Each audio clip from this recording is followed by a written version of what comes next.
In the last section, we saw that gases are the easiest phase to model. The reason they are so easy to model is based out of three laws which we have to use to describe the behavior of gases. The first law we have is known as Boyle's law. And Boyle's law simply states that if you maintain a gas at constant temperature in an environment in which the temperature is maintained or held constant, that as the pressure increases of the gas, that must mean that the volume that gas occupies decreases. If you increase the volume, the pressure decreases. So the product of pressure and volume, when you have the number of gas molecules constant and you don't allow the temperature to change, is equal to a constant. The second law is known as Charles' law. And Charles' law basically says if you hold the number of gas particles constant and you hold the pressure constant, that an increase in temperature will cause an expansion in the volume. That is, the volume is equal to some constant times the temperature.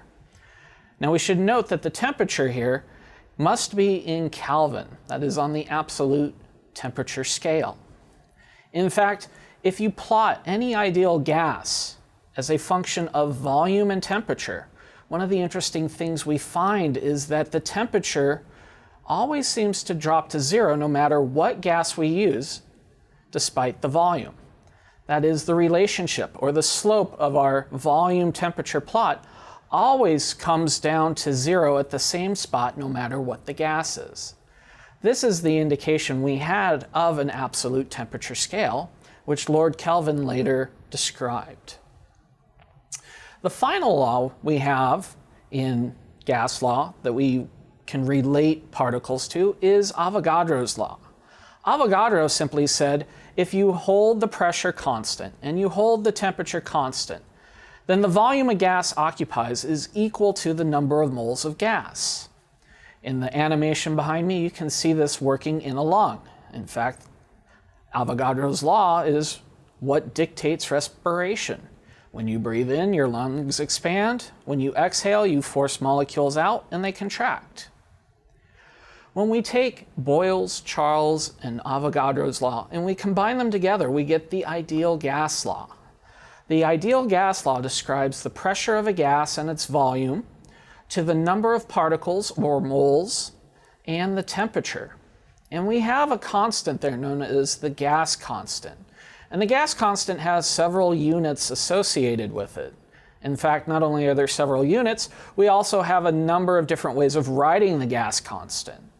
The gas constant R in this case has units of liters, atmospheres, moles, and the temperature Kelvin. And the value of 0.0821 is simply what we consider a fudge factor. That is something we had to use to correct these correlations so that everything worked out nicely. So you can use the ideal gas law to model any gas you have. And this ideal gas law works best when you are working with gases under about 10 atmospheres of pressure. Above 10 atmospheres of pressure, things start getting a little more complicated, and we'll look at that complication when we talk about van der Waals equation for gases. But when we work with the ideal gas law works best when we have high temperature and low pressures. Less than 10 atmosphere pressure and high temperature is a relative term. But you can think of this. If the temperature increases, that is, the hotter and hotter a gas gets, if it's below 10 atmospheres, then the ideal gas law will continue to hold and be the most ideal way to model a gas.